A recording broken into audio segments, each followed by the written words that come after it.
Yes. People, what's going on? It's Eagle Talks Football. We're back again with another video. Today on Eagle Talks Football, we're going to be talking about Spurs beating Manchester United. The mid-off ended with a 1-0 victory to Spurs. Arsenal have a new number 9 in Mikel Merino. Liverpool are so lucky with refereeing decisions, penalties, players not getting sent off, and a team having 10-0 shots in the second half and not scoring a single one of them.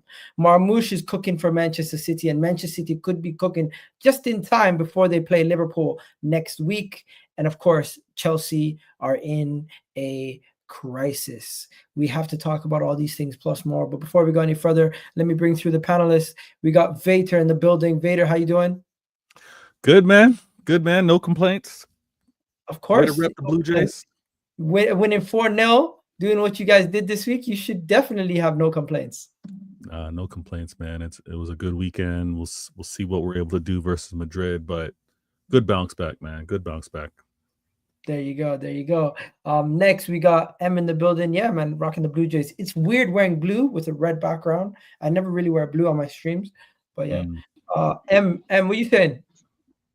Big up, man. Big up. Literally just on my way back to London. Disappointed with the results. So yeah, it's not good, man. Could be better. Yo, for your own sake, since you're driving, or are you passenger? No, I was driving, but my missus is driving now, so I'm just hopping in the passenger seat. First. Then we got Rack in the building. Rack, what are you saying? I'm okay, man. I'm okay. I'm fully refreshed after a nice weekend. And I'm here for you guys.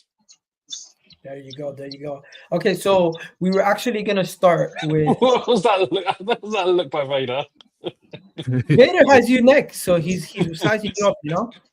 Yeah, he's sizing you up, checking his rear view, saying how they doing. And you know what? Looking at that Liverpool performance today, I think Vader, off the back of his team's performance, he's probably like, yo, maybe we could do something versus Liverpool. Listen, I see Rax has got his arms folded. He's not eating on stream. He's not comfortably sipping with his pinky up the way he normally does. It's a little bit. It's a little bit of a more stressful time for Rax. He's happy with getting the 3 points, of course, but he hasn't been. It's tough for the top. You know. Before we get started, I just want to introduce the guy who had the balls to put his neck on the line and say we are not losing, and his team actually delivered for once. Jay is in the building. Jay, what are you saying? I'm good. I'm kind of on the move, but I couldn't miss this one. Yeah, United have booty cheeks. You know what I mean? So it's like it's not even it's like that's three times we've beaten them in this season. So like, you know what happened, right? You play them in the Europa League and they somehow beat you. No, listen, like the thing. I'm sure we'll get into it, but like predicting a win over United is not difficult. I think they lost 8 out of 12. What's that? Listen, I didn't pay attention during GCSE maths, but that's 75% of their games. These guys are losing. They've lost 7. They lose 3 times out of 4. They lose a game. So you know, you just have to. With United, you just have to kind of take your chances. They'll give you chances at one end. They're not clinical at the other end. It's a horrible combination. So yeah, it's not. They're not. Yeah, I'm worried. I'm worried for them. They've got Everton away next week. Jay, we're gonna come back to them. We're gonna come back to them in a second, okay? We're gonna come back to them in a second because we gotta go touch on Vader's club before we move on. So welcome everyone joining us right now. Do me a favor, please do hit that like button. Please do hit that subscribe button. Check out Vader's channel in the chat. I'm gonna put that in there. I'm gonna of course put M's channel in the chat also, and of course I'm gonna put Ahmed's channel. He's gonna be joining us for the Chelsea section, Bridge Nation. Nice. Vader, Game TV, talk to me, bro. What are you saying? Your team won 4-0. You beat Newcastle. People thought Newcastle could have been a potential banana skin for you, but I guess Newcastle only likes to turn up versus Arsenal. I guess so. I should have known you were going to draw it to Arsenal in some way. But you know what? With regards to Newcastle, they are a dangerous club. They're a club that many people got to respect. I think maybe some of us on this panel were like, Newcastle, you're going to do something for me. Some of you predicted drop points versus Newcastle, but I'm happy with what I'm seeing. I'm happy with my manager asking questions with some of you rivals asking. You guys can Pep figure this out? Is Pep only dependent on Rodri? Is Pep going to be able to do more with the new players that he's acquired? And he's answered all those questions. Yes, we've had our issues with Rodri missing. Yes, we've had our issues with these players maybe seeming a little too comfortable with the last 4 years, but he inserted a really great starting 11 that many of us were like, okay, let's see what you're cooking here, Pep, because he introduced Kosanov new to the squad. He introduced Marmoush new to the squad. He introduced Nico González new to the squad, and all these players played phenomenally well in a quote unquote together debut. And Marmoush, you guys have all seen it. I'm sure it's all over your timeline. What did he do? Did he put up this? Did he do it like this? I'm not sure, but he scored 3. He scored a hat trick. Absolutely brilliant. I had men like Judge Mo questioning whether Pep would get the best out of Marmoush or whether Marmoush made a mistake coming to City. Get that out of here. Listen, Pep has been shown that he can adapt not only the squad, but also the player in terms of getting the best blend. We were questioning whether Haaland was the right fit. Marmoush is just. Are you excited about Marmoush, man? That was 3 goals. Wow. 3 goals, of course. Am I excited? Some of your players, and I'm not going to name names, some of your players haven't even registered a hat trick. Marmoush is doing it in his third official game for us. Yes, it's incredibly promising. And I also look at the game beyond GA, right? Rax, J, M, Igal. I don't nerd out and geek out and go, what's the XG? How many goals and assists? I look at the entire game. Haaland and Marmoush was brilliant because Haaland's always going to demand at least 2 center backs' attention, maybe even a defensive midfielder. The fact that he is so efficient as a striker and demands attention, I need players like Marmoush, like Foden, like Savinho to be able to cook off of that. And it's just a matter of just getting more games. I'm excited to see what we do. I'm not expecting much versus Real Madrid, but I'm excited to see how we set up. This is a top 4 race. Don't get it gassed. Don't get it twisted. I'm not now saying, you know what, Liverpool in the poor form they've had recently, or even Arsenal with their injuries, and them, obviously you still got your wins, but even with their injuries, that I'm kind of hoping at getting into this top of the title race. I'm not looking at that. Still looking at the top 4, but it's promising to feel a little more comfortable that I'm going to be able to do it, because I've had to look over my shoulder at Forest. I've had to look over my shoulder. Well, not so much now, but even Bridge Nation with regards to Chelsea. The fact that I can kind of be like, yeah, we can handle this. I'm bonus. McAtee scoring as well. Let's go. Let's go. All I gotta say is, it's great that your performance versus Newcastle, but you still have to look over your shoulder because Bournemouth and Chelsea are 1 point behind you, and you still have to look ahead at Forest, who's 3 points ahead. Miguel, you think I should worry about Chelsea? No, I'm just saying. You're saying. What are you saying? No, you saying you no, mentioned them. I'm saying points wise, it's not like you're clear of them. You're 1 point ahead of them. And I get that. And you're actually still chasing Forest. So yeah. Don't get ahead of yourself. Igal, come on. This is the reigning Premier League champions, and you're telling, I know, but this is bro. Did you see Chelsea on Friday? But this is the same team who lost 5-1 at the Emirates. So actually, it's not. Listen, it's not the same team, Jay. No, I got to cut you. It's not the same team. We just had an addition that really fixed a lot of the problems that we've had because we never found a proper replacement for Rodri. We're not the same team. You actually faced a team that didn't have a central defender like that. Now we have a Nico González, who Pep in the press conference referred to as baby Rodri. Oh my goodness. I'm excited to see this. And you know what? You know what's funny? I don't know if you have some important players in your squads, Igal, Jay, Rax, but my keeper has now registered 3 assists in the season. Some of your first, second, third most important players, I don't think even have 3 assists in the league. So Odegaard has 3. Odegaard has 3 assists. Odegaard has tied my keeper. This is what's amazing with it. I have a keeper that's now set, solely holds the record with regards to assists, and he's done it. I think you might have more GNA than Hoyland. Hey, but you want to know something? 2 can play that game because if I'm not mistaken, I got a guy in Gabriel who has more goals than some of your forwards, and I also have a midfielder who's now wait. Yeah, I didn't even talk about your team. No. I know. I'm just Why are you saying. taking shots at mine? I I'm didn't saying even mention your team. two can play that game. No, what game? I didn't mention your team, and you directly mentioned my forwards. What's going on here? It's just a statement of fact. He has the same number of assists as Odegaard. It's not. And Mikel Merino has the best non-penalty goal XG. In the league. It's not about Egal. Relax, man. Relax. You got Ethan. You got Starboy. There's a lot of positive stuff for you. You know, not every day. Wow. Listen, I know you want to defend Arsenal, but I wanted to just ask Veta quickly. Yeah, Jay, I'm here, man. I'm here. Somebody in the chat. Just asking quickly, Veta. The team. I feel from what I've seen, the Foden, Marmoush, Haaland, those three when they're on the pitch at the same time, even if Foden's playing in the 10 or the right wing. The real MHF. Yeah, speak on it. Yeah, I really think, that's a, depending on how form plays out, that's a, you're talking about a top 3 attack in football, really, if that does what they're meant to do. And I think for me, Pep should have played Marmoush against Real Madrid in the first leg. Like he let them off a little bit. He should have started him. He let him off with that, yeah. And I think now Foden playing the 10 and with Savio playing, it working with Foden in the 10 gives you more options because it then allows Doku and Savio to kind of rotate on one side, and then you can have Marmoush on the other and Foden, and then you got Bob to come out. Yeah, I think City.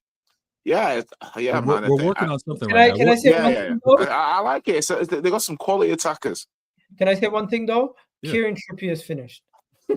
Kieran Trippier is finished. Oh wow! 34 years old. Kieran Trippier. The way that he performed in that first 45 minutes was an utter embarrassment. Now, give up Marmoush all the credit.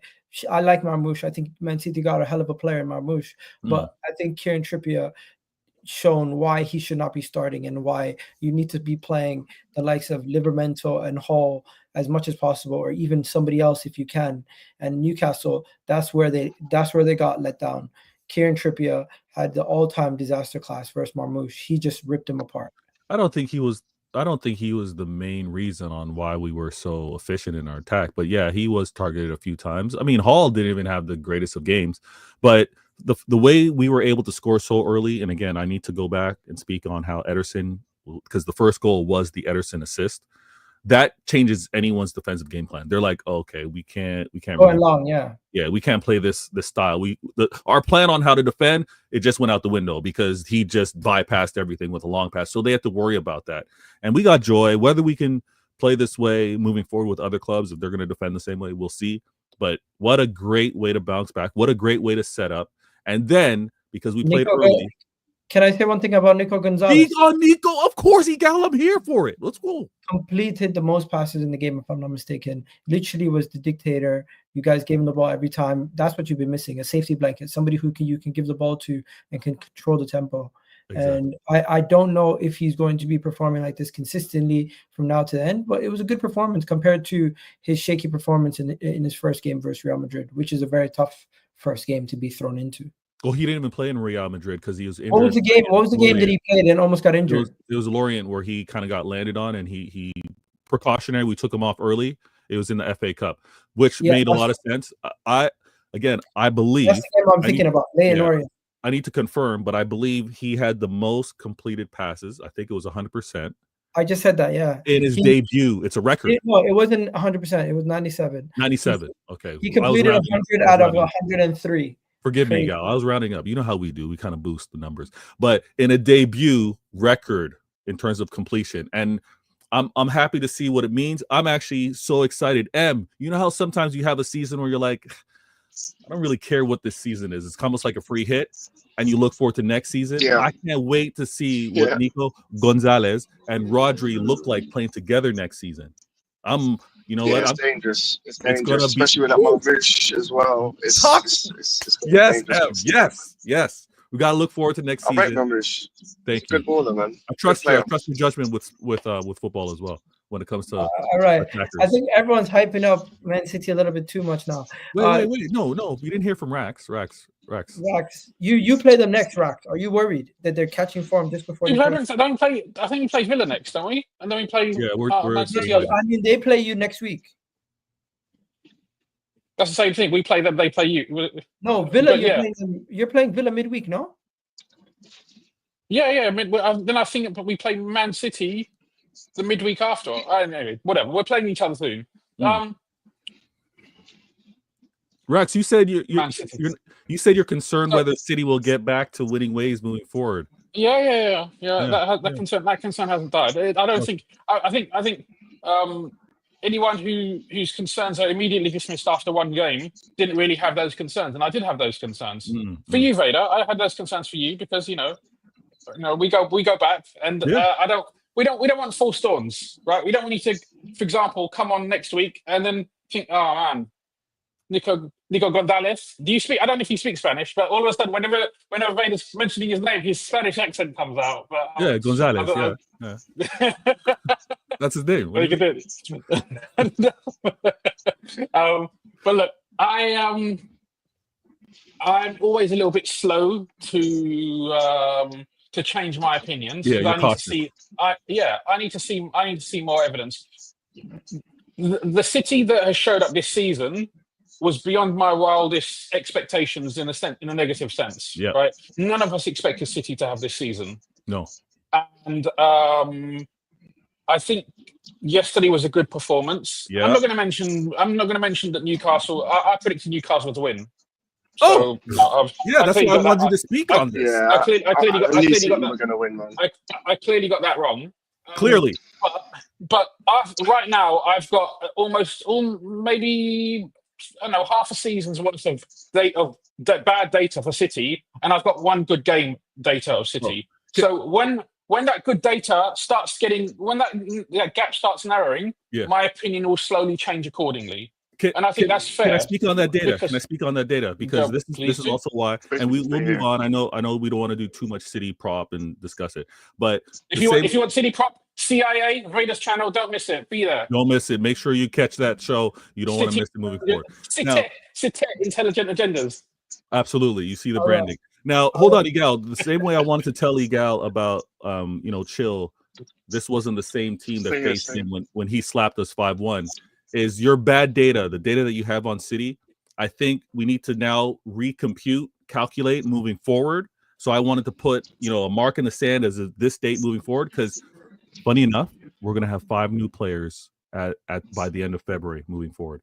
2 defenders, a central midfielder, a 6. We're going to have Marmoush, and we're going to have a 10 attacking player in Echeverri, who's playing really well under 20s at Argentina. So we'll see what happens moving forward. Bro, I'm just trying to be top 4. I'm just trying to be top 4. You're going to get top 4. I don't think there's an issue with that. But one thing we need to see is a level of consistency, because you guys have been a yo-yo club recently. With your performances, that is. Let's go into Manchester United. Jay and M, we're going to talk about your teams. But before we go any further, let's just show this quick video. This is what's going on with Man United right now. This is a championship. They're trying to just grab them. They literally they're in a fight. They're in a fight for their lives. Oh, that's messed up. You guys are in a fight for your life right now. That's messed up. We are indeed. What's messed up? That's messed up. They're not in a relegation fight. Bro, they're currently. Nah, bro. One second. It's a real concern. Vader, 25 games in, they're sitting there, if I'm not mistaken. M does not really believe he's at risk of getting relegated. They're in 15, 25 games into the Premier League campaign, bro. We're on the road to 40 points, bro. I'm telling you, it's not looking good right now. You're like having Ahmad out and all of it. Literally, our squad is so thin. And I'm looking at this team performance today. Honestly, it made me sick. Like, and I'm just gonna say it. I'm hammering out. I'm not gonna. What? I'm done with this guy. I'm done. No freaking way. Like for me, his decision making. It's been 12 games. I couldn't get. Sorry, I don't even want to swear. I don't care, bro. I'm done with this guy. Like, even like to play Højlund for 90 minutes after watching that crap, yeah, and you don't bring on none of the youngsters, so the first change you make on the 90th minute. But the disrespect, how can you sit there and watch that crap for 90 minutes and not make one change? Tottenham, Jay, how many changes did you make? I swear you made about, what, 4 or 5 changes? Five changes. While we sat there, and he's just flipping, twiddling his bloody thumbs, doing nothing. Like, for me, just bring on some of the youngsters. After 60 minutes, I saw enough.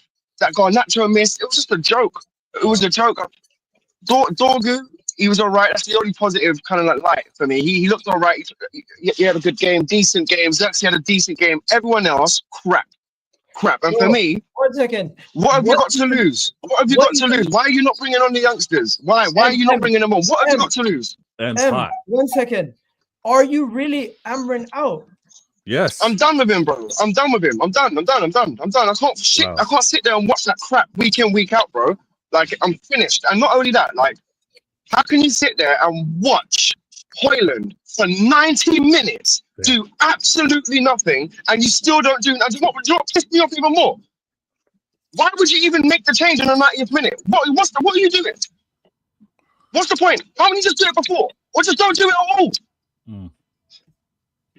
Wow. Honestly, bro, I'm done with this guy. Like, the football's crap. Yeah, don't get me wrong. The players need to step up, but the football is crap. I can't sit here and, bro, we've gone to a free at the back. We're supposed to be not conceding goals. Bro, we're conceding first in every game we play. And you know what? I'm not seeing enough from the manager. I'm not seeing him change it. I'm not seeing him try something new. I'm not seeing him bring on some of the youngsters and, you know, throw the kitchen sink at it. It's just boring side-to-side football. Trying to have control, and you're not even controlling the game. Jay, let's be honest. The game was shit. Tottenham are shit. It's just way worse. I'll be honest with you.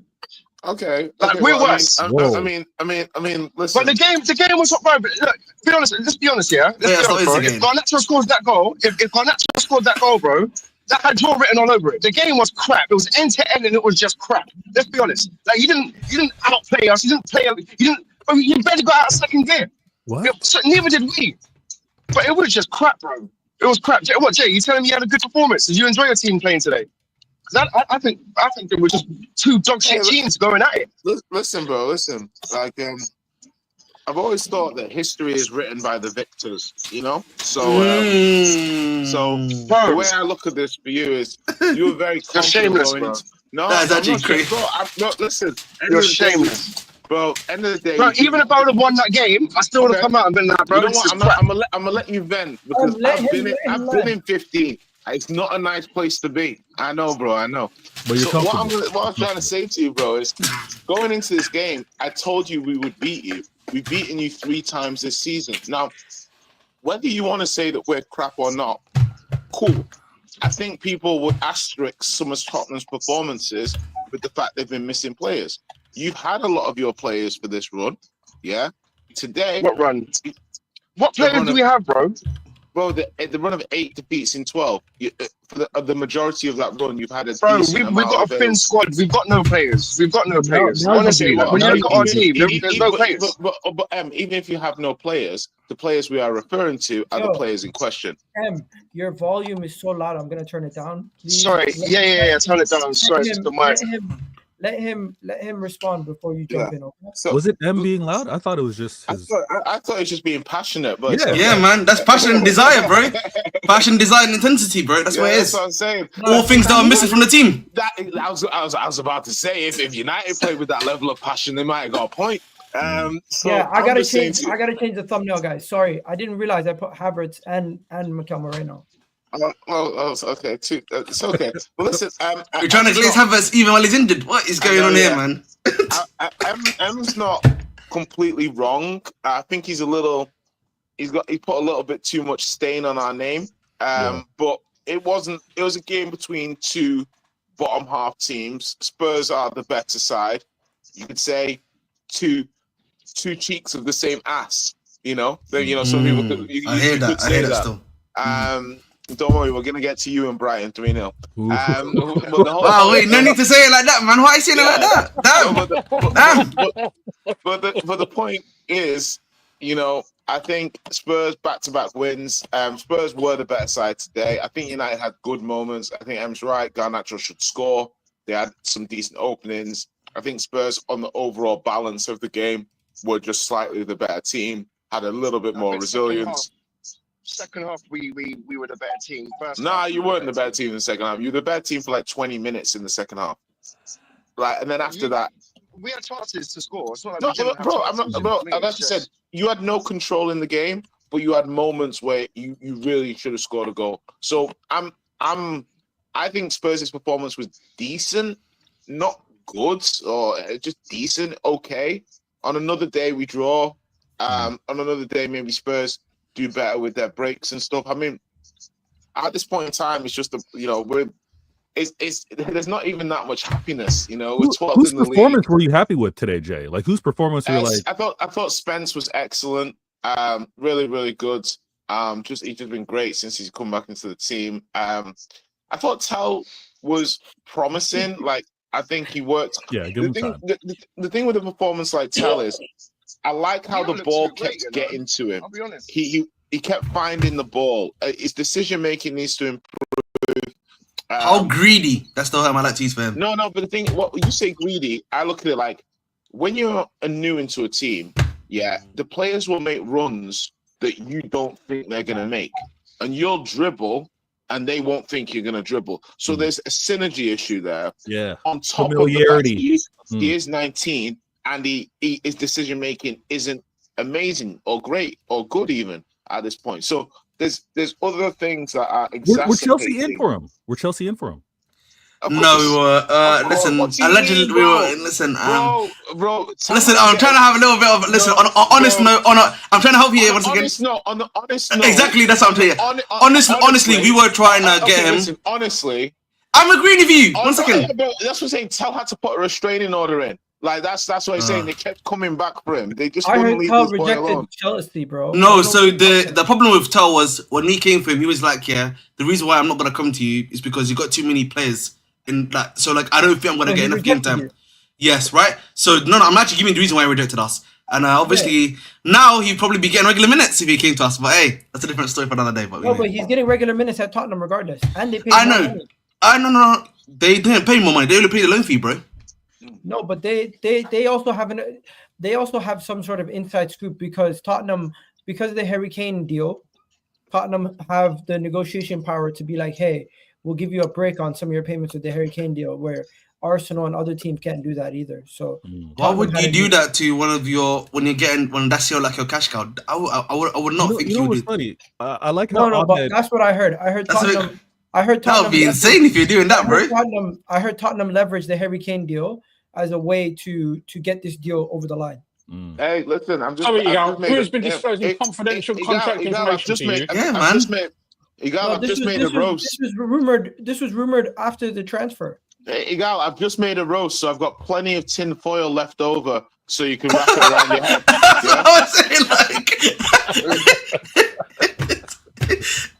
It's not tinfoil. This is pretty straightforward. Jay, you know what's funny? You know what's funny is Can we go back to the fact that and give reasons why he? Can we go back to this game, Jay?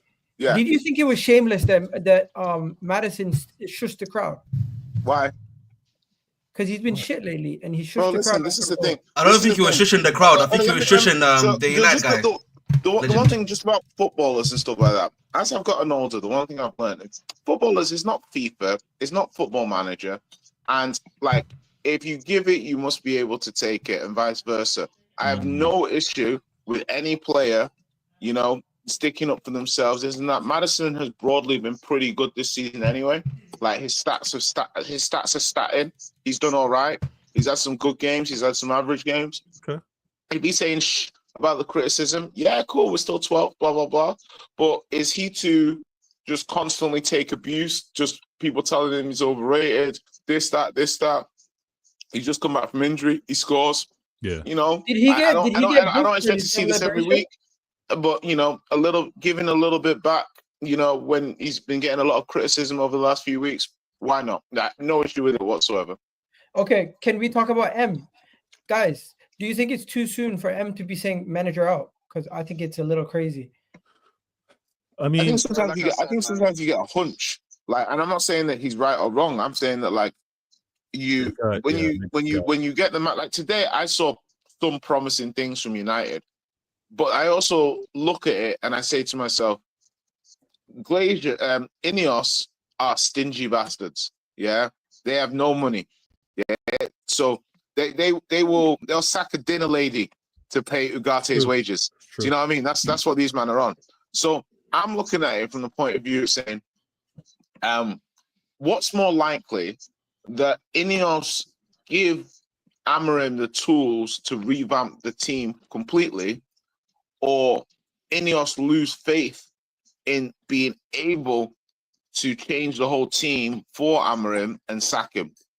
I think it's more likely they sack him than they renovate the whole team, because they've already shown they're not spenders like that.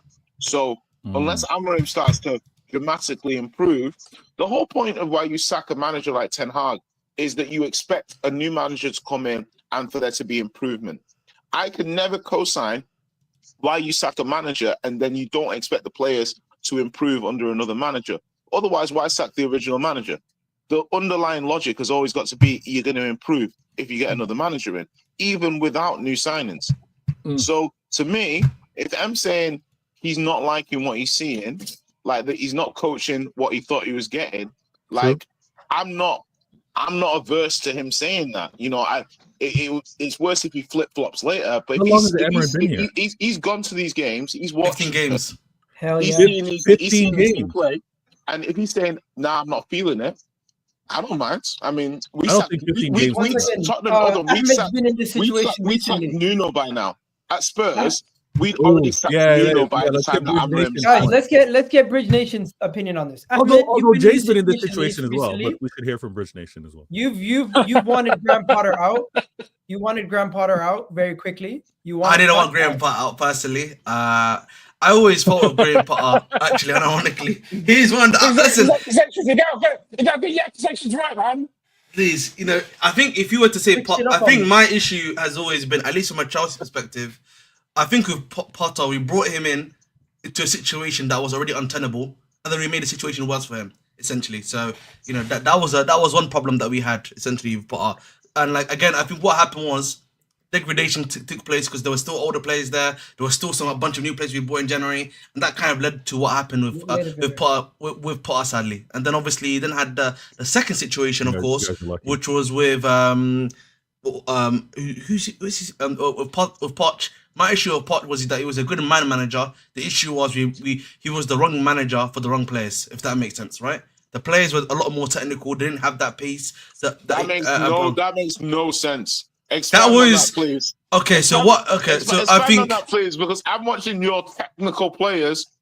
No. Yeah. Listen. We'll get to the Brighton one, but like obviously, I think it's a bit more different. Obviously, but I think they're separate. But in general, I think the players we had did not suit Poch, in my personal opinion. And one of the things that Poch had been saying, obviously, was that he wanted more players and stuff like that. And I don't think the ownership would have given him more power or say to make that happen at the end of the day. So I think that was really the issue of our manager. And a lot of that, again, for me, is just down to our sporting directors making poor decisions in terms of going after managers and then squad building as well. Do you see similarities that Ruben has been left out to dry at Man United? I said, but Igal, remember when Amorim came in?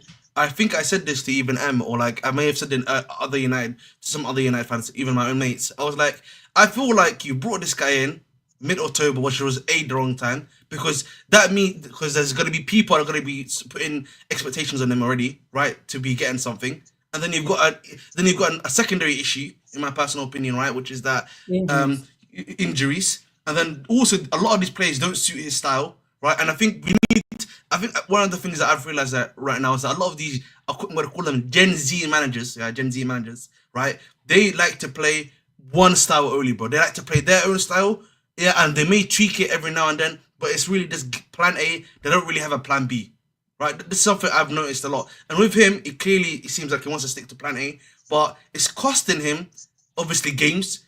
The team looks really poor. We know these players are already not good enough. But so I was like, essentially, he's in like another Potter situation. The difference is Potter got a bunch of players put onto him in January, which made the situation worse. That's all it is. Do you know what it is, though, Ahmed, as well, though, yeah? I agree with, like, everything you just said. But, like, he's making it more difficult for himself because the fans are going to start turning on him now. I think the last 2 games at home, you can hear the fans screaming, attack, attack, attack. So they're starting to turn on him now. And the thing I is, agree. yeah, we're all like, fans ain't stupid, Fans can see what the hell's going on with their club. They can see who's doing well. They can see what's going on with each player. They're not stupid. Like, they can see what's going on. They can watch football, right? But for me, you come in, and fair enough, some of the players are not good enough. But today you had about 4 or 5 youngsters on the bench. Not one of them got brought on. And the first change he made was in the 90th minute. Whereas He brought on Garnacho into the ground. You're running all of these players into the ground because our squad is already thin. I think Ineos have told Amorim, wait until the summer. And in the summer, he's getting backed. Yeah, but the thing is, if he doesn't change it around, he's not going to last till the summer. He's not keeping it. You know, the issue is, Amir, I just feel like, he's not even keeping it respectable. I feel like, if he had got your guys, if he had done like a 10th place finish, genuinely speaking for me, I don't think United fans would be complaining as they are right now. Genuinely speaking. But because you're 15th place, you're basically, you're not in a relegation battle because the other 3 teams that are at the bottom are like more than 11 to 12 points ahead of you. So again, it's quite, what's it called? It's quite a gap. They're lucky. They're lucky they're not in a bad relegation situation. But Rack, do you have anything to say on this? Oh, everyone's getting onto Garnacho for the miss. He's awful, bro. I'm done with this guy as well. He needs to fucking. Bro, you should have took him, Ahmed, bro. To who? Should have took him, bro. I don't know who you're talking about, bro. I don't know who you're talking about, big man. All right. Rack, do you have anything to say on Man United? Spurs. I didn't watch the game today, so I can't comment directly on the game. But fair. United, they're in a difficult place, right? But the unfortunate thing is there is 2. I did look at the table, and them and West Ham, I think they're separated by 2 points. But then there's like a 10 or 11 point gap to the bottom 4. So I think that kind of gap is too big to for any of the relegation threatened teams to close. So they're not in a relegation battle. But for big Man United to end up, I don't think United can really end up much more than like 11th if everything goes really well. And if everything goes badly, they could end up in 15th. Crazy. That's crazy. That is and also crazy. Rax, just on the next game, isn't it? They've got United going to Everton away next. So that's a relegation fight, man, right there. Nah, what do you mean? The Moyes is on the march to the Conference League. Look at those motherfuckers go. They've got like the most. What? This is why managers like Ruben Amorim should not be leaving Sporting mid-season to join. But that's why I said to remember one of the things I said on the stream, and I remember you can check the stream back. I said, why are we bringing this guy in now? Because it creates problems. Like, why do you just get? It created 2 problems. It created 2 problems. No, Jay, let me land. Sporting fell off. If I'm not mistaken, in the Portuguese league, they're no longer title favorites. And now Man United also are still free falling. So it negatively impacted 2 clubs. But you gotta look at it like this, yeah. In the summer, when my man was jumping on private jets like a bad bee, getting flown around by West Ham, yeah. Fancy West Ham. And then the first big get flown out by West Ham, bro. What is going on, bro? They flew out, bro. Getting flown out by West Ham, you know. Come on. He had to apologise to his own fans for going to Stratford for looking for a job for West Ham. But the thing is, on top of that, yeah. Think about it. Yeah. Imagine you've got a nice girl, a nice lovely girl. You care about her, this and that, and then you see some hot older woman who's not in her best days, but immediately you dump your nice thing and you get with her. That's not honourable. The man jumped in the middle of the season because he didn't back it that they'd come back from at the end. Yeah, you just slapped up City. Yeah, your team's doing well. Are you genuinely thinking this is the only chance you're going to get to manage United? And that's how I feel he approached this. He looked at this like this is a once in a lifetime opportunity. If he gets sacked, under the bus though, man.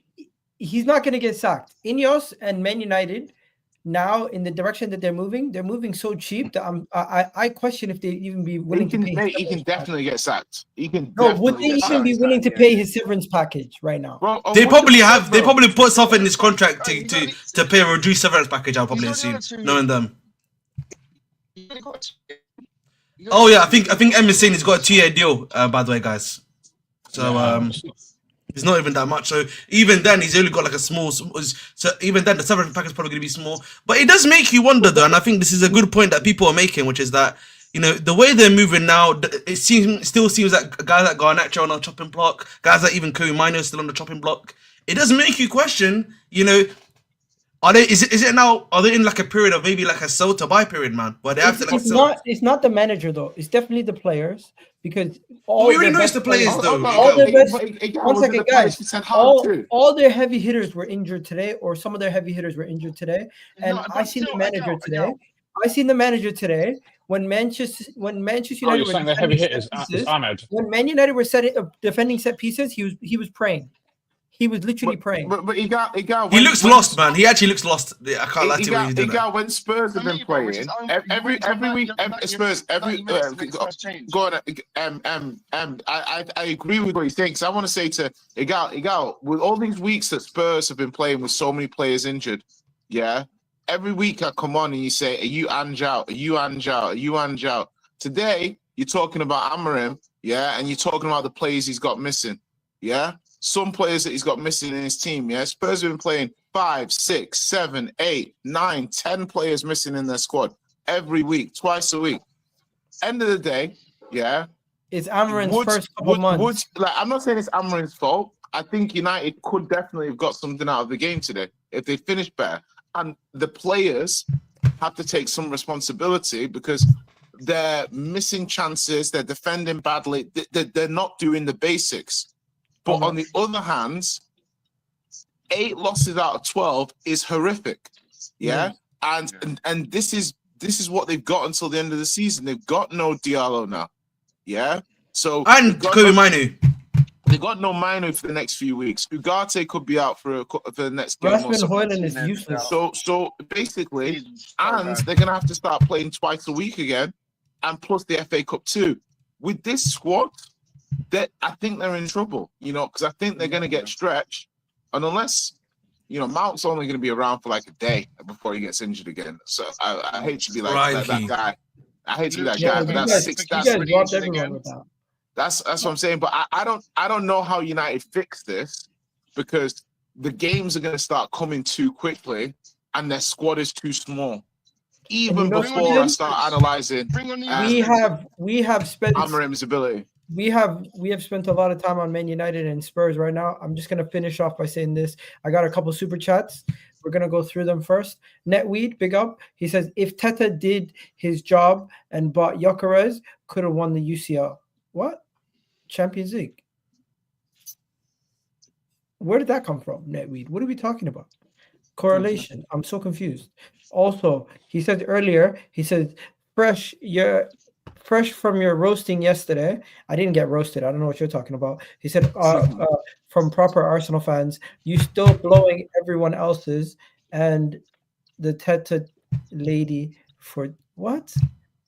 Coming in second every year. Netweed, if this is banter, it's a very poor form of banter. But I really do appreciate the super chat. But what are you talking about, mate?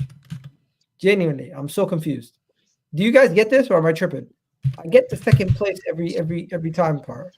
But what the hell are you talking about? I think Netweed needs to go back to school and learn how to speak English properly. From my interpretation of that, he's basically saying that you basically have a reason for why Arteta's not winning the league every time. You always have a different reason. I'm assuming that's what he's trying to say. No, but Jay, I'm not co-signing it, Igal, by the way. I'm just translating it for you. Jay, for the past couple of years, you translate. When I've been on these streams, the treble winning season and last season, yeah. Although I've made excuses for my team and I acknowledge that, I still put my hand up and say, you know what, Man City were better. The reason why people are mad now is because I don't think Liverpool are better than us. You know what, Igal? You could be onto something. Before you land that, and I know you need to defend your position. No, Listen, no, that's fine. I watched the last 2 games against Everton and against Down. Wolves. Yeah, like I get it. Because if I'm Mikel and I'm looking at Saka being missing, Odegaard being missing, not even Salah, because I think they might.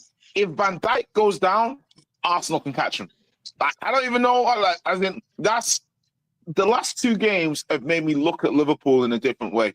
Like, not like they're not. Like, honestly, I'm like, oh, okay, they're more mortal than I thought. This, like, they were an amazing Quansah tackle away from dropping points. Liverpool are beatable. But at the same time, I'm not sure if it's a little low. They've got really difficult games. I'm not sure if the players are starting to feel tired because a lot of these players have played a lot of starting minutes already this season. Are we talking about Arsenal or are we talking about Liverpool? Because we're talking about Liverpool. We're talking about Liverpool. Okay, Yeah, let's talk about Liverpool, man. Let's talk about Liverpool, man. Because we started talking about Arsenal because of Netweek Super Chat. We're not talking about Chelsea. I like it, man. Because of Netweek Super Chat, and then all of a sudden it's gone into Liverpool. So let's keep it on point. No, but the reason why makes sense because they're saying you're making excuses. To be fair, when Man City, were beating us to the league, the only time I made an excuse was when Saliba got injured. The following season, when they beat us, when they beat us last year, I don't think Arsenal fans really made excuses. We lost by. But you are making. But the point is, you're making an excuse this season because the narrative has been when City drop off, we're going to be there. When City drop off, we're going to be there. City have dropped off, and we've been savaged by injuries. You're not there. Okay, sure, but you said at the start of this season, and there's also been But the problem is, and I understand why you've changed your tune, but to some extent. But you did say if he doesn't win it this season, he has to go. I changed my mind. Yeah, and you changed. But exactly. But he's criticizing you for changing your mind. And you want to know something? What he's saying is that you change your mind whenever you want. So actually, we can't take what you're saying seriously. I changed my mind with evidence. That's what he's saying. I changed my mind with evidence. What I've changed my mind for is because of numerous reasons. One, the injuries to key players. For God's sakes, we've had Odegaard, Saka, Havertz, Jesus, all these players throughout the team. To start the season, we had our midfielders out. We had 2 key midfielders out. Then in the middle of the season, we had a bunch of defenders out, in and out for majority of the time. And now to end the season, we're having a bunch of our attacking players out of the team. We've been savage with injuries. We've only had 2 players available for the majority of the season. Where you look at Liverpool, you look at the person you're directly in competition with. As Jay already said, majority of those players have played every single game in the Premier League. McAllister, Gravenberch, Van Dijk, Diaz, Salah, Andy Robertson have been available and fit for every single game this season in the Premier League. Either they started. You know why this analysis? You know why this analysis is reductionist. It's flawed because you're a Liverpool fan and you don't want. No. But I'm going to see what you're doing is you're putting words in my mouth. I'm going to give you a specific reason because because I've seen you do this to other people and you say, okay, this is because they've been available for every single game. But what you're doing then is if you're equating one person missing one game the same way as you're equating one person missing 15 games, right? So that's the difference. It doesn't matter if you missed one game or there's a big difference between missing one game and 15 games. Okay, right? but there's also a big difference.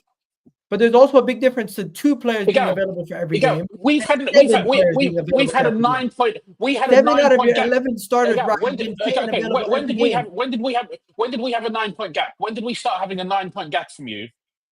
Bro, do you understand my point? No. 7 out of your 11 starters have been available for the whole season. Since the 11th of November, we have had a 9 point gap.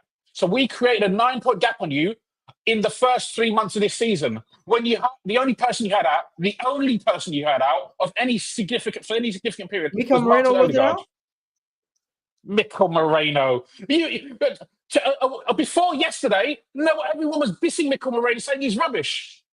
Bro, no, I don't care what other people say. We had a 9 point gap. We created that 9 point gap. You as a Liverpool fan, know when you have multiple players out in a specific position, it can negatively impact your rotation, your substitutions, and your in-game management. So when What you I'm start saying off is that season- the gap that you created was created when the vast majority of our team was fit. no, that's not true. Yeah, The but gap even was- 11th of November, we were 9 points clear of you. 11th of November, we were 9 points clear of you. Yeah. 11th of November, we were 9 points clear of you. 11th The of only person November in that- 2024. At that point, the only person you had out was Martin Odegaard. Okay, Yeah. you know what happened to lead up to that? You know what happened to lead up to that? Do you know what happened? We played you. I don't know. 1 second. What happened? What happened to lead up to that? First things first. You have the performance. You had the referee performance versus Bournemouth at our ground, where they literally took a player and they said, you know what, you're getting sent off for kicking the ball away. Kanate kicked the ball away today. They didn't give him, they didn't send him off. Bournemouth is when you lost 2-0. Brighton. Bournemouth is when you lost 2-0. Brighton. Yeah. 1-1. Okay. Brighton. 31st Yeah. of August, Brighton. Arsenal got a Okay. player sent off. That is a refereeing decision that is unprecedented. We have not seen it before, and we're not going to see it again happening to any other player. Have we seen yellow cards for players kicking We the have ball not away? seen another player outside of an Arsenal player this season in the Premier League get a second yellow and get sent off for kicking the ball away. So would you like that? I think that's more because most players aren't stupid enough to try and do that. Kanate did it today. Kanate did it today, Jay. What do you mean he did it today?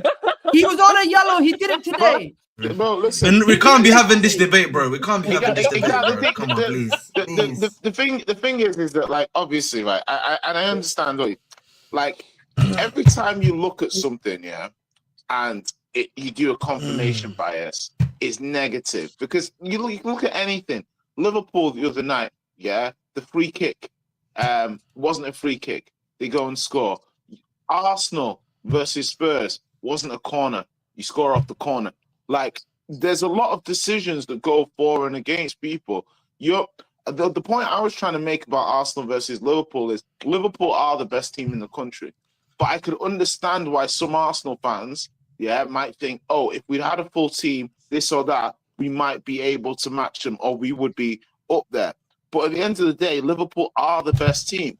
So when we start going through ifs and buts and what's going on, yeah, I think it's unfair to Liverpool for the spot that they put themselves in. Like, you can't, Liverpool are not the best you can't be like, because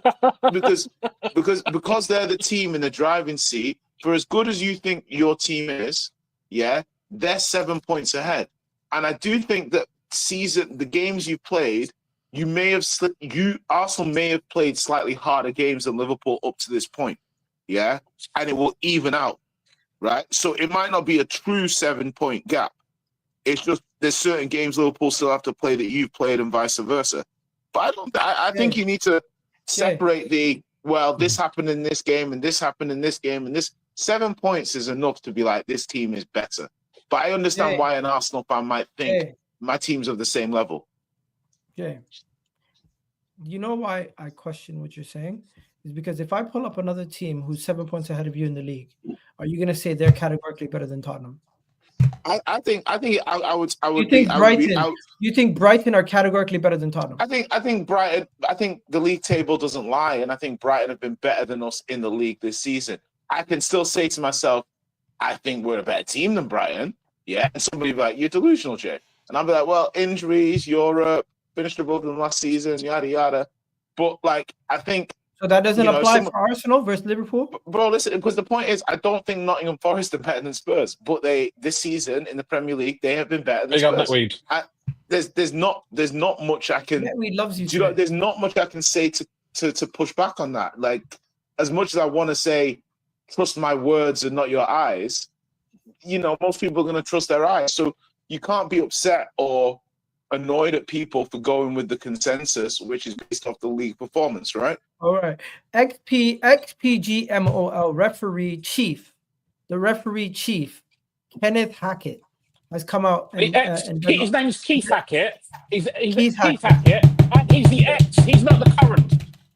Yeah, he's the ex. Look at Ed. Ed was driving in a car, and now all of a sudden he's in his living room or wherever he is. Yeah, so the XPGMOL chief has done an article. He works with a newspaper company, Football London, and he basically came out and said Konate stopped Cunha from a counter attack. That's a yellow card, and then kicking the ball away. That's an additional that also could have been given as a yellow card. He could have received the red card today, and he didn't. Listen, Okay. I agree, but the operative word there is could. He could. No, have. he said he actually said he should have. He didn't. I can give you the word. No, Igal, I saw your tweet. Even in your tweet, you used the word could, not should. It wasn't should. Pull up your tweet. Igal, pull up your tweet now. I said could. Yeah, okay. And play his thing, he said could as well. Not should. Could. Different. the reality is, the reality is that we also need to realize, there's obviously a referee discretion, and also how what is the game like? Has Konate been doing? Has Konate basically not been doing anything wrong in that period of time? Is that maybe like his first thing that he's done wrong, which is a bit cheeky? Like sometimes refs will probably give like a player a pass too. Let's play it. So that's what I'm saying. I get copyright. Let's go. It's video. It's not video. This is not. Yeah, Gal's got like a award refs, man. Simon Hooper, who wasn't quick with that second yellow. He had the What? Rightly, I support Simon Hooper. yellow card in this I'm gonna jump off, situation. Two separate incidents, 2 yellow cards. I think rightly, I support Simon Hooper. Is Who this wasn't being quick played with by that second Flickbook yellow. or something? He had the quiet word. Well done to him in keeping players on the field of play. Ladies and gentlemen, the defence rests. Oh, thanks, Igal, because I was under the impression you were going to show the damn clip. I was mistakenly under the impression that you would allow me to see what the hell you were talking about. My mistake, Igal. I'm sorry. M had to go, guys. M had to go. Okay, so quickly, the reason why I thought Liverpool were lucky today, they complained in the Everton game about Konate getting pushed in the lead up to a goal. Today, they were given a penalty into a lead up to a goal where you could have said that the defender got pushed, also didn't get given as a foul, and ended up being a penalty. I think it's a soft penalty, but whatever. You would say that. Did Jota get a yellow? Did Jota get a yellow for diving? No, I don't think so. No. The man. But again, sometimes in real time, when the referee is looking at something, he may not be able to see from a certain direction. When he was looking at it, it was a dive, right? So why are you protecting the referees? Yeah. Because the reason why I'm kind of because I find at times we kind of go too far in our criticism of the ref, right? I'm trying to be a bit more like nuanced, right? At times, listen, I'm trying to add a bit more nuance there. Like sometimes the referee can't see you dive, bro. Chelsea, you're trying to kill time for Chelsea. No, it's not. No, it's not. Because like even for me, when it comes to referee, I always say I shouldn't be relying on the referee Can we to talk win a about the game. game? Can we talk about the game? Take it away, man. All right. We weren't good today. And you were fucking terrible in that second half. And it's the second game in a row. We weren't good against Everton either. And I think over the course of the game, hey, you're a bit streaky against Bournemouth too. Actually, no. You know what? Actually, I disagree with that one. The Bournemouth game, I thought we were clearly the better team.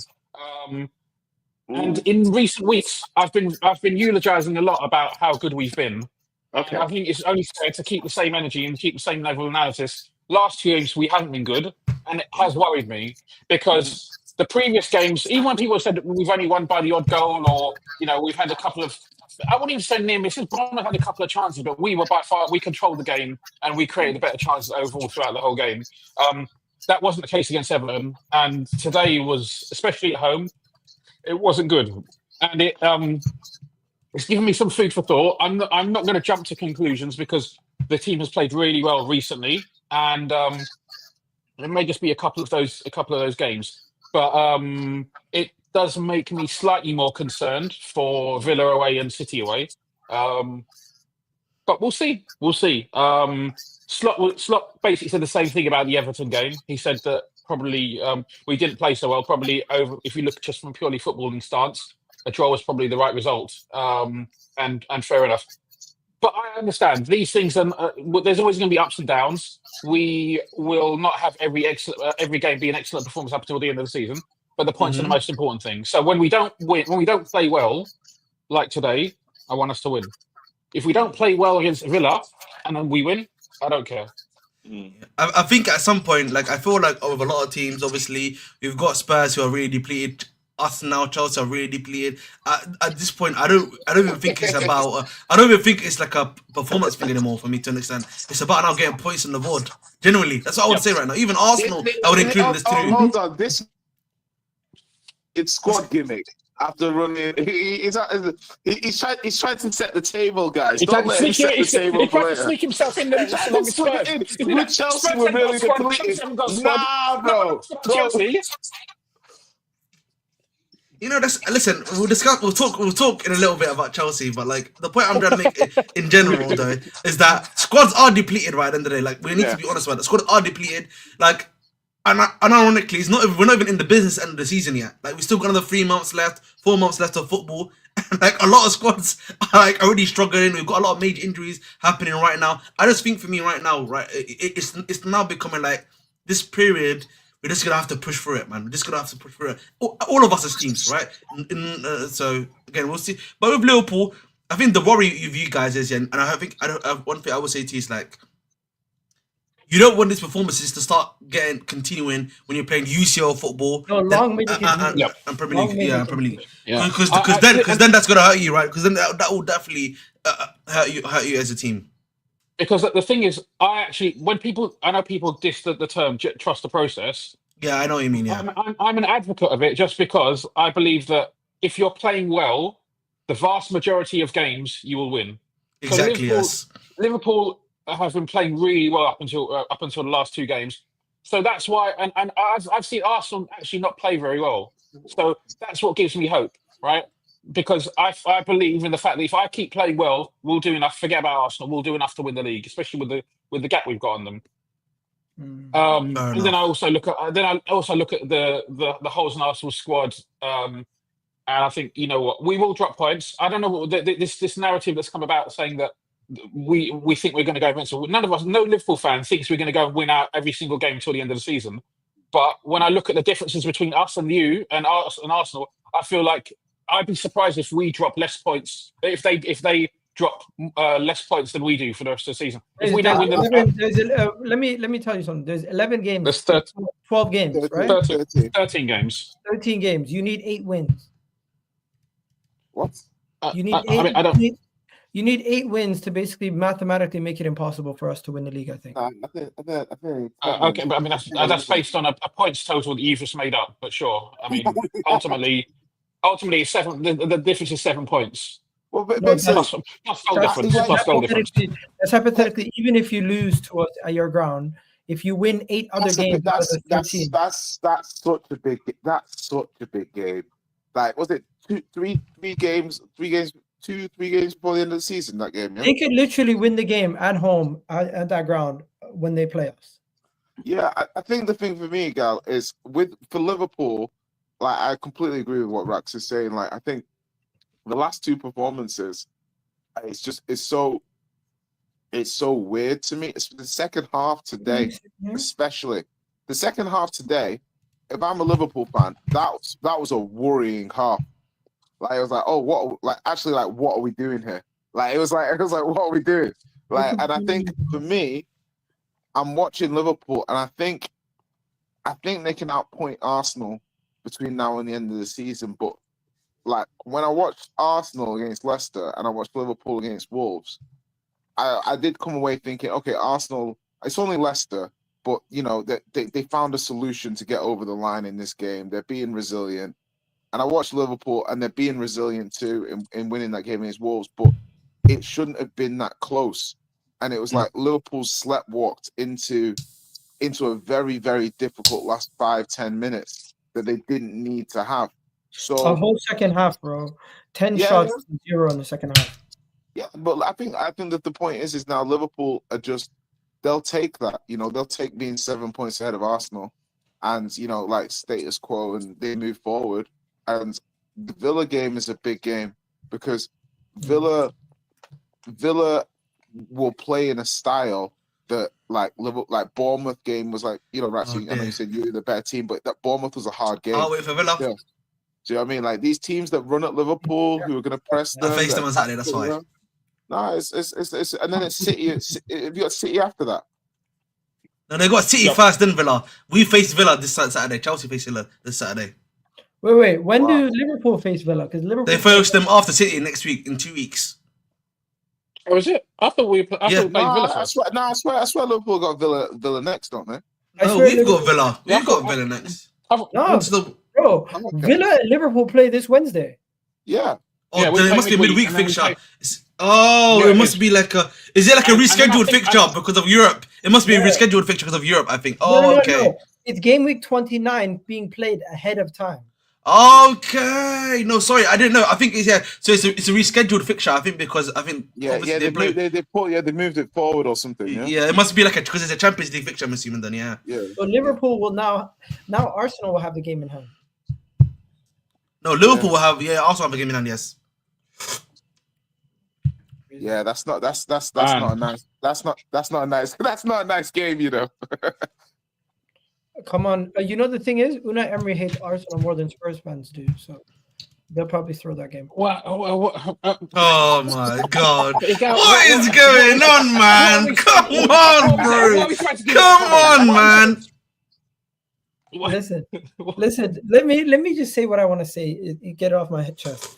Sometimes you don't have to acknowledge. You don't have to acknowledge everything. What? So you've been holding back until now, Miguel? You've been holding back, yeah? Yeah. I've been letting things off my chest today. This is my therapy. But we got Netweed on my case. He says we're complaining about nabbing Henry versus from Juventus and Sol Campbell. Same energy for Mo Salah. He's part of Liverpool's team. All the credit shared. You know what? Fair play. No one's discrediting Mo Salah or Liverpool. I'm just simply saying I don't think Arsenal would be this far apart if we didn't have the injuries or some of these refereeing decisions. I don't think we need 15 signings to be caught up to this Liverpool team or they're that superior to us. I think it's we're 7 points ahead of you. Do you think that gap will be smaller on the last game of the season or bigger? I think it'll be smaller. That's a good question. Based on the condition of your squad and where we are, I think that gap will be bigger. Ooh. That's a fair analysis. That's a fair analysis. We currently one second. Let's segue to Arsenal. We currently have the best up and coming striker in the world, Mikel Merino. Guys, how you guys feeling? I feel, you know what? Yeah, like I was saying this before, right? And I'm not even capping. I was like in my group chat. I was like, hey, this is like a little version of Mandzukic. Do you know what I mean? Like it's like I was impressed with it. It was just like he's a space occupier, right? So when Arsenal had Trossard on the pitch, he's so little, yeah. Like when you're playing as a centre forward, it's hard for you to do. Like Merino, the first thing, it's only Leicester, so you got to take it a bit with a pinch of salt. But as soon as he comes on the pitch, he's occupying space. He's making the defenders have to mark him more and this and that. And you know, obviously, he's done well. It's tongue in cheek, but listen, Ethan. This is what I want to talk about. Ethan, I remember because like Mikey Moore. Because Mikey Moore was part of the same team and this and that. But I just watch Ethan and I'm like, wow, the kid is clearly more ready than Mikey Moore. I don't want to like put Mikey Moore down or anything, but this kid has got like 7 goals. Like he was carrying us, bro. He was carrying. Yeah, he's a like. Listen, I mean, if it wasn't for the fact he plays for Arsenal, but it's like this is a Lamine type trajectory that this boy is starting on, and it's early. I'm not trying to say he's Lamine or anything, but I'm saying I remember him coming on again. And I'm a Spurs fan, by the way, guys. So for me to be saying this about Ethan, he is that good. I remember him coming on against Leicester earlier in the season when it was 2-2, and he came on and he changed the game, and Arsenal won that game 4-2. He's scoring bangers in the Champions League. He's scoring bangers in the League Cup. He's scoring bangers in the Premier League. Like it's like the kid's 17 years old. Like, and that's one thing when you were saying that, yeah, I was like, fair, they've got injuries and stuff, but what that's given them now for the future as well is now they've got Ethan and Saka. Do you know what I mean? And Miles Lewis Kelly, bro. Don't forget Lewis yeah, Kelly. but it's and I think that Ethan thing now is mad because that opens things up for them. Like maybe they play Odegaard in midfield with Ethan. Ethan can rotate with Saka. Maybe they can just spend all their money on a left winger. Like I'm gonna pass over the mic, but yeah, man, he's 17. Like, let's be honest, this kid is 17 and he's doing this sort of stuff. I haven't seen it since maybe like Sterling or something. I think Sterling's the last kind of 17-year-old winger attacker I saw who was like just. He has 7 goals this season already. He has an assist, and in that game, he was the best player on the pitch. Martin Odegaard was getting outplayed by him. Declan Rice, Partey, doesn't matter what player you name from the Arsenal side, he was the best player. We lost Bukayo Saka. Ethan was putting in the best Bukayo Saka impression you could put out there. The only thing that he was missing was a goal. He set up the assist for Mikel Merino's opening goal. He hit the bar. He literally had 2 chances to score screamers on the counter. One-man counter attack. I'm so impressed by him. Miles Lewis Kelly, impressive. Martin Odegaard, though, I've defended Martin Odegaard my whole time. Every time he's gotten criticism, but I do see that he can't be playing as an 8 and trying to dictate play and also scoring goals and contributing the attacking third. He just can't cover. He's not we can't have a box-to-box 10 in Martin Odegaard. Either he's going to play as an 8 or he's going to play as a 10. Whichever one it is, that's how we're going to have to go going forward because there's a little bit of unbalance from him. He's not doing enough in the attacking third. He's not being clinical. To be fair, he's playing with a bunch of scrubs in Raheem Sterling and Trossard's not really a number 9. So I get that. But I'll be honest, man. I feel like I expect more from him as the captain. And that's the one guy I was let down with. And you want to know something, Ahmed? You guys, we didn't even pay you a single penny for Raheem Sterling, and I feel scammed. Because he's just that poor. Like, he's lost it. Like, I think, the way, one thing I will say quickly, before I get to my Ranieri talk, I generally feel like the way Sterling is, like, leaving the game is very sad right now, bro. It's not, the way he's ending his story in terms of playing career is not great, man. I'll be honest. His time at Chelsea, then now his time on loan at Arsenal, it's not great, man. It's not great, bro. And, like, I hope for his sake in the summer, like, he actually decides to, like, you know, find some sort of severance, like, some way to cancel our contract with him, and he actually goes out abroad, because, like, I feel like, man, it's clear right now his time at the EPL is up, man. Like, his time at the EPL is up. I feel like, you know, it's time to move on. Because, like, again, sometimes, man, and I've said this before, when you start the EPL so young, like he did, yeah, you have your peak a lot earlier sometimes, and then your career kind of peters off, a bit more earlier too, right? It you see what he did in the game. There was a moment where he just was dribbling and ran off the pitch. I know, bro, but again, I just feel like, but this is the point I'm making, guy. Like, I just feel like I think his time in the game is up.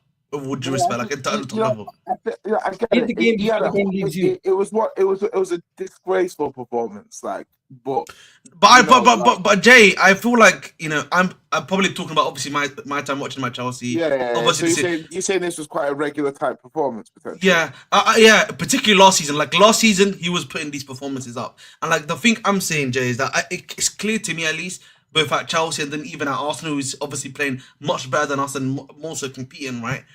It's clear, I think, at least at the top level of football, right? In terms of like guys that are competing, his time there is up, man. Like, and I'm like, next year he'll be playing with chunks in them charity games. I don't even think he needs to do that. I just think, like, listen, time to go to the MLS, maybe a Saudi trip. Someone said he can play in Italy. Bro. I don't know. He can't play in Italy, bro. Like we're disrespecting Italy too much, bro. We're disrespecting Italy too much. But no, he can't play at the top level anymore. He needs to just give it up. No, that's what I'm saying. But listen, there's still other options there that doesn't need to be the top level. MLS, Saudi League, maybe the Qatari League. The teams in the MLS, the teams in the Saudi League are better than Leicester. He needs to. No, that's not true. That's not true, bro. That's not true. I'm sorry to tell you, that's not true.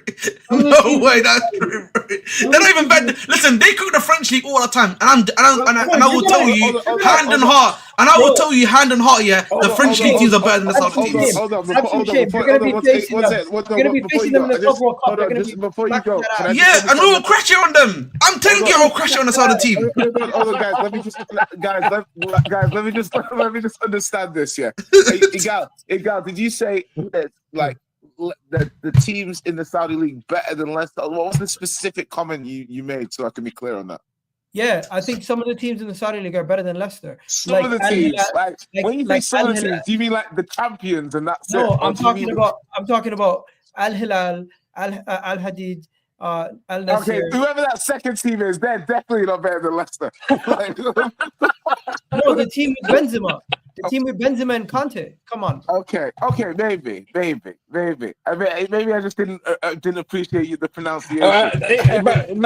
But Jay, he just said, he gave you the headlines there. Who's their third choice striker? Right? Who's their second choice? Who's the left back, Igal? Yeah, who's the right back? Yeah, you're right. Man gave me the headliners, but didn't tell me who was giving the speech. Bro, I think the level in the Saudi league is too high for Raheem Sterling. I think the MLS. You're taking the piss. There's absolutely no proof. Bro, I'm telling you right now, he would play. Listen, if Sadio Mane is playing really well there, and he's really dropped off. Big up to my guy Sadio. I'm a big fan of Sadio. He can play there, bro. I would take serious. Sadio Mane today. He would put in a 10 times better performance than what Raheem Sterling did. Yeah, he doesn't watch Sadio Mane. He doesn't watch Sadio Mane, bro. Sadio Mane, he doesn't watch Sadio Mane currently, bro. You don't watch him, bro. Come on, man. Sadio was pretty not washed, but he was on a big downward. Bro, he literally, with all due respect, he fell off a cliff. Like you could tell, like the Liverpool running and everything like that. It caught up to his body, bro. It caught up to his body, legit. Yeah. All right, we're gonna wrap it up here, guys. Arsenal. Yes. We wrap it up nice and. We're not talking about Arsenal. We gotta talk about Chelsea. We gotta talk about Chelsea. No. We're not talking about Chelsea. It's okay. wrap it up, man. Let's talk about Chelsea, man. 1 second. Come on, man. Ahmed, I have to ask you some questions, and I need some answers. So okay. number one, are you one of the guys like Ches who were saying your attack is one of the best attacks in the league? I never said that. No, I always said that. For me, I would. The way he's scratching his chin, he's lying. No. When I scratch my chin, no. I have to think about that quickly. Ahmed, let me go to the next one. The next point is: are you one of the people who are saying that top 4 is guaranteed after how you started the season? I said we had to get top 4. We must get top 4. That's my yes. It's a minimum expectation. Chelsea. Guarantee is 2 different things. I didn't say I guarantee it. No, I didn't guarantee it. But I said we have to at least it's a minimum expectation for me. No, at any point did you cuss Jackson? Because now you look like you miss him. I don't care. I will still cuss him. He's like I don't know what to tell you. Like Jackson, before Jackson got injured. Listen, I'm a big fan of Jackson, by the way. Like you listen. If you check my channel, I've always been happy that we signed him. But my issue has always been he went on like a 9-game streak where he didn't score a goal for us in the EPL and in all competitions, and then he got injured. And now he's out until the end of the season, basically, because he's basically back in April. So, and we don't know when in April he's going to be back. So, no. All right. And then finally, have you seen lukewarm Palmer recently? Yes, I agree with this comment. But I've been saying on the show though, he been saying it before. Initially he was getting the goals, but the performances are poor. Now his performances are really poor. Yeah, and like he's just not adding to the team at all, genuinely. And I know you follow me on Twitter. Did you see any of my posts recently? The one with Don saying that he thought Chelsea could finish above Arsenal or Liverpool. At any point, did you put yourself in those conversations? I actually had this before the transfer signings came in, of Neto and stuff. You know what I had us finishing? Where? 6th place. So I think you're talking to the wrong guy here. I always say before, I've always said before, I'm a bit more of a realist when it comes to Chelsea talk and stuff like that, right? I like to think that, when I come on the show, I try to give a bit more of a balanced take. I think my issue has always been with Chelsea. And you heard me in January, I was like, we need a striker. And the irony is, on the last day of the transfer window, when we are playing against, who did we play against on that day? I think it was West Ham, if I'm not mistaken. We lose both of our striker options in the same game. And they're both out until April. You genuinely cannot make it out And then, we lost. And then Madueke goes out today. Is injured out until the end of the season, basically, with a hamstring injury. Cooked. We sold all of the. We got all of our depth options. Which I know Jay was talking about where's your depth option and stuff like that. We got them all out on loan and everything like that. Guys, Ches hasn't been on the channel for a little bit, but we support our people, so we watch some of his videos, and this is what he used to God. Chelsea have the best attack in Europe. Chelsea oh my God! Europe. And his I'd like to make a few comments if I may. So I remember at the start of the season, for the first I think 3 or 4 weeks, the first 3 or 4 weeks of the season, everyone was saying that Erling Haaland was the best player in the league, right? They said, not the best player in the world. Erling Haaland, best player in the world.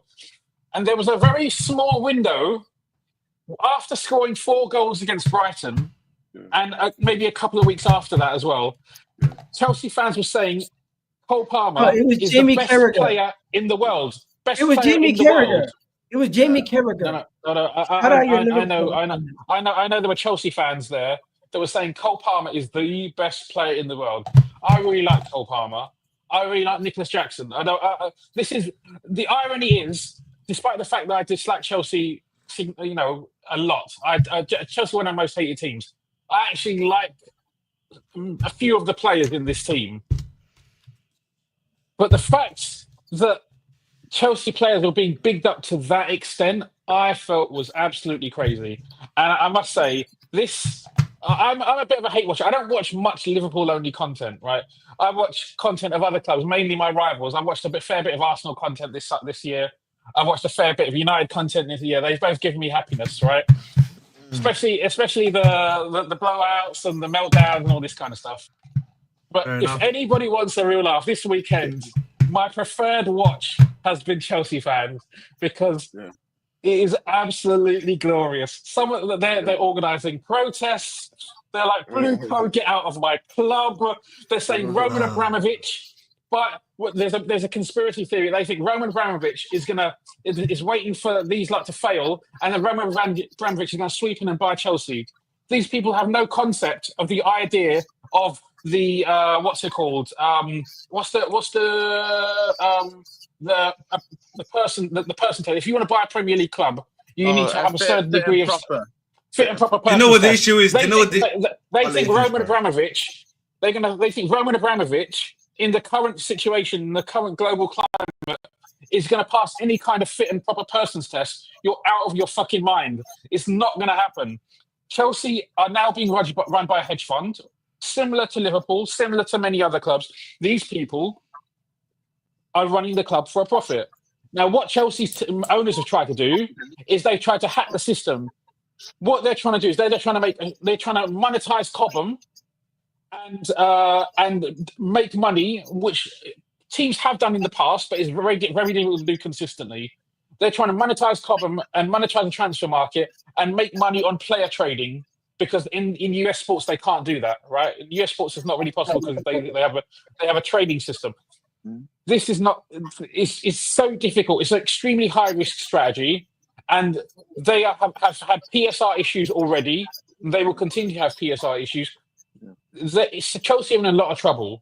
I don't know if they've got another hotel somewhere that they're going to sell to their parent company. That's the only reason they managed to get through PSR recently. I want, before I let you go, Jay. I actually listen. In regards to the process stuff, I think a guy was watching my show actually yesterday. But like, my issue is and I agree with everything you're saying. Like I was saying, like I've said this before, this guy is already politically cooked. There's the amount of damage Abramovich has done on some level to the PL brand by just being there after what's taken place. They're never accepting him again. They're never accepting him again. This is like on Abramovich point. And the second point for me is that there's already like something in their contract where they can't sell the club until 2032, right? I think that's been. I think they can sell the club. Who's the counterpart? Who's going to stop them doing it? No, basically, no. They can't actually sell the club. Like, there's an actual guarantee that they had to actually make. There was a guarantor. It's written in the contract. It's written.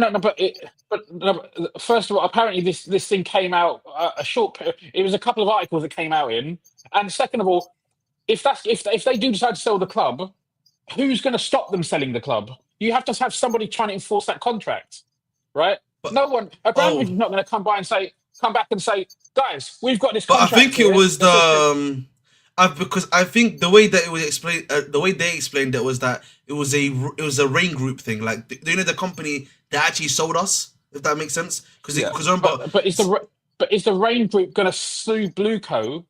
Honestly, I think that's low nonsense. That stuff is bullshit. It may have come out, but I don't think. And even the 100 million, the guaranteed 100 million, £1 billion investment, that was £1 billion. That's already been spent, though. To be fair, that's already been spent. So that doesn't make any difference anyway. So anyway, that's by the by. Sorry, I'm going to continue. Yeah, no, but I feel like that thing. Liverpool have the most penalties in the league.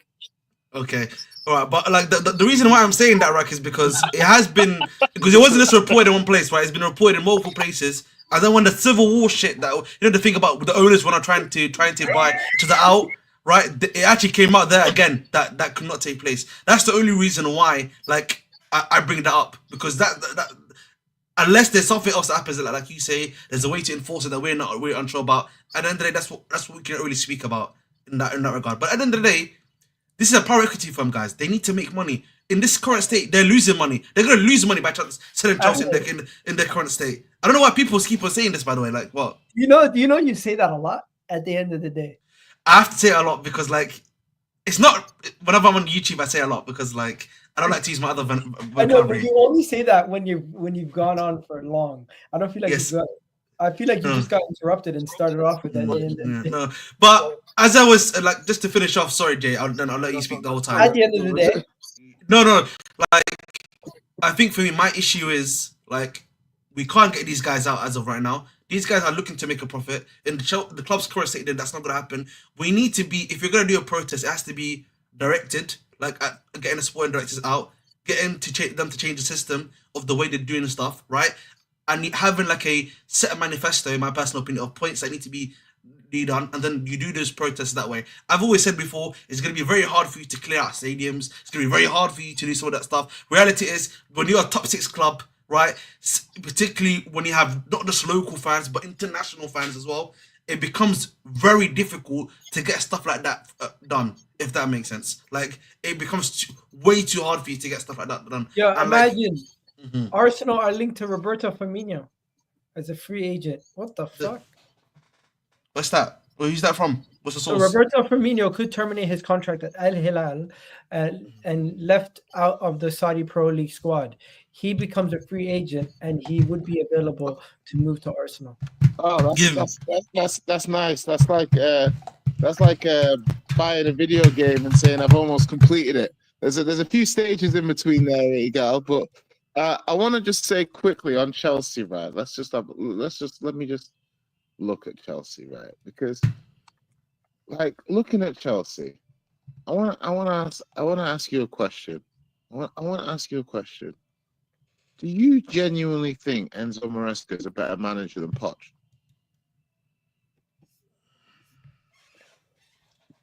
I think. Oh, that's a good question. You know. I know, right? I know.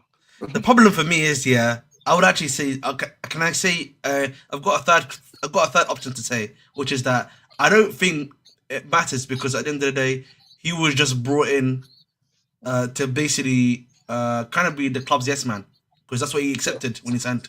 The reason why I asked the question is because I feel like Poch, with the squad he had, he made decisions that fans didn't like and played certain players and stuff, but you have to understand as well that the decisions that were being sent down from the board last season, like Chilwell needs to get minutes, Sterling should get minutes, blah, blah, blah. Like, do you know what I mean?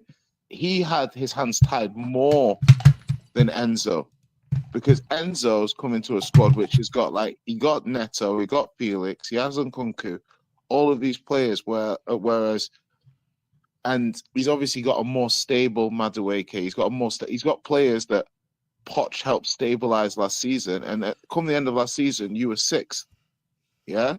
So Poch had worked it out, in my opinion. I think you guys had a good understanding. The players had a good camaraderie. You know, there was a number of players that he improved under him as well. Like, for example, like a Gusto or something like that.